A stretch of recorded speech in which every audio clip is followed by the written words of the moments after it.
What harmful things are being taught to children? No is a bad word. It's a strong word but not a bad one. Being wrong is bad. That's why many people don't change their mind when they were given trustable sources. They don't want to be wrong. Kids are starting social media so early these days. And I think that's very dangerous because it puts a lot of pressure on the kid to attribute their worth to their social media success. I also think parents are way too open with their social media when it comes to their kids. And it's totally a violation of the child's privacy. Of which some parents will never admit. Teaching them that it's not okay to fail. Some people need a little more time than others. It's okay to not get something now. Kids should be given more time to process things. Imagine having a poor grade because of a low score from the beginning of the year. How can we show children that it's not pass or fail? It's try and improve? To repress their emotions. It will only cause them to bottle them up and accumulate them to the point of exploding in an instant. No backtalk. Many adults use it as, "You're not allowed to challenge what I have to say." Makes sense if it's a cranky toddler being negative for negativity's sake. But suddenly older children can't question things or raise valid points of their own. You do not have to play with everyone. There is a total lack of social accountability. If Laura is always cheating at tag, it's okay to not let her play.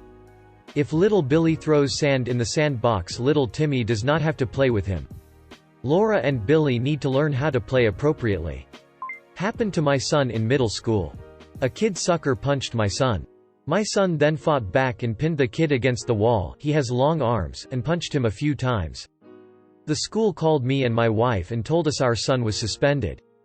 We went to the school and they said even though multiple witnesses as well as the kid said he threw the first punch, that the school had a zero-tolerance policy, so our son would be suspended. We asked what the school believed our son should have done and they said he should just walk away. We told them that he would not be receiving any punishment at home and that the policy was up. That failure is bad. Failing should not be considered as an obstacle but a step in the learning process.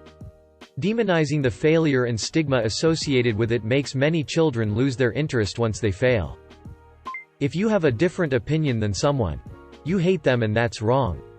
Making children hug or kiss someone, usually a relative, that they are uncomfortable with is not good. The child may just be grumpy and or not wanting to show affection, or their warning bell sensors could be going off and they do not know how to communicate that.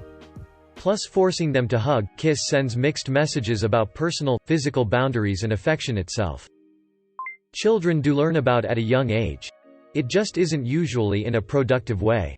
I know I did. My own experience. Questions like this are why I believe in being infinitely clear with my kids. You are going to hear total from other kids.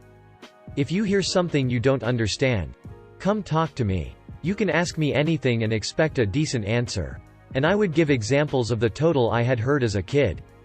Most of which would result in pregnancy.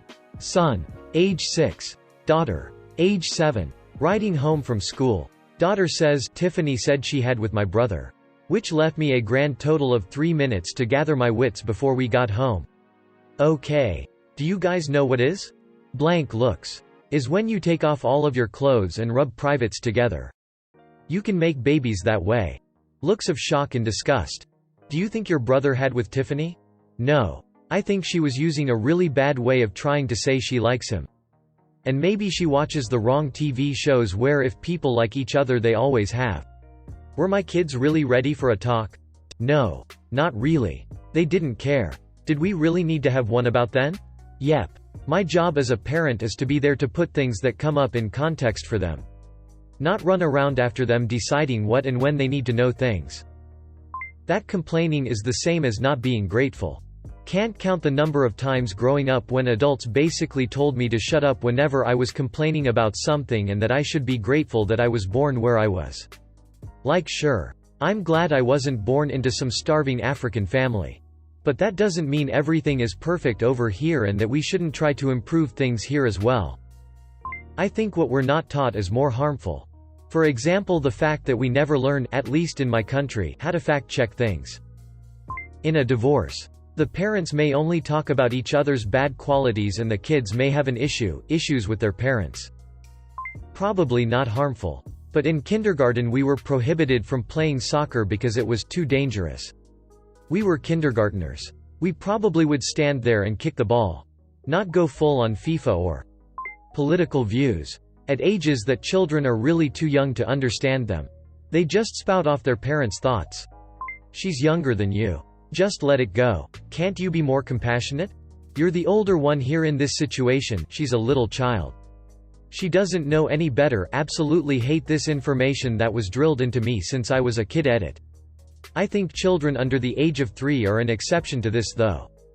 I was referring to the 5 to 12-year-olds who could get away with stuff because they were younger. The lie that life is fair and things happen for benevolent, valid reasons. Then we let them get burned and figure it out themselves. That everybody is a winner. No. Losing and disappointments are part of life and they are integral to your growth both emotionally and socially. We have a lot of people who enter the real world who have been told they are deserving of things just because and cannot take rejections and losses in their personal and professional lives with any grace whatsoever. This is also resulting in mediocrity being accepted as a norm cause nobody wants to call out ineptitude. While the hard work and dedication being put in by people who do end up in good positions are being played down. It's a little harsh but it's true.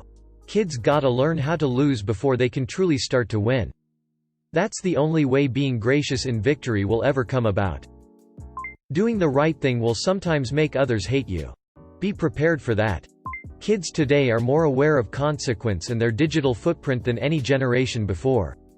Speaking strictly of middle and high school-aged kids, they're extremely well aware of how something can come back to bite them later in life. Some might think this is good and a step towards a more mindful generation. But I disagree. They've just gotten better at hiding it. For the sake of maintaining a happy face and limiting their digital footprint. Kids today repress anything that might be perceived as off track. Lack of electronics. Then given an overdose of electronics. Things happened to me and now I can't stop playing games. Also, I'm restricting myself now. Boys don't cry. Let the boys cry. Good will win. Evil will be punished. There is no karma. Some people will do all sorts of stuff. And be successful and happy. Other people will do good. And will end up with cancer. Being discouraged to speak up about illnesses because it makes them weird, something's wrong with them. They talk about like, you need therapy. Which isn't a bad concept and you probably do need it. But they picture it in such a bad light. This is more at a high school level. But that trade schools or learning a trade is a lesser option compared to a standard college degree. Trade schools and learning a skilled trade need just as much emphasis as a college degree. Along those same lines, college or trade school should be treated as a busy investment. Time should be taken for kids, teens to examine how long it will take to repay their schooling and if that degree is worth the money. Especially now with previous generation living longer and staying in the job market longer. Combined with more and more people graduating with degrees. There is more supply and the demand is not growing evenly in all areas of expertise. Finishing your plate. You should eat till you're full. Not until there is no more food on your plate. That you shouldn't hit a woman. Don't hit anyone. Unless it's self-defense, if my child is being hit by a woman. And bullied, equal rights equal fights. That you can be anything you want in life. Sorry but this just isn't correct. Poor Eddie who can't grasp basic division isn't going to be an astronaut. Bullies are only bullies because they feel insecure about themselves and you should sympathize with them. That. If someone is being to you then they don't deserve your sympathy. History from a single perspective. I am a history teacher and I firmly believe one of the most damaging things schools do is teach history from a single perspective. Especially a Eurocentric one.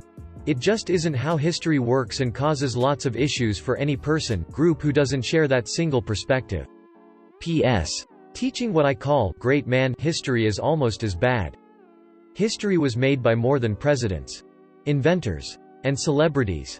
Teaching only about significant figure after significant figure minimizes the impact of the 99.9999999% of the population that isn't super famous. The oxymorons that parents use and expect you to understand them. Hey mom, you need help with the dishes? No thanks nerf herder. I'll do it myself. Proceeds to walk away. Oh now not gonna help your mom. Don't you know how much I'm going through? Grounded. You missed abortion. He's being mean to you because he likes you. No. Patricia. He's being mean to me because he's a asshat.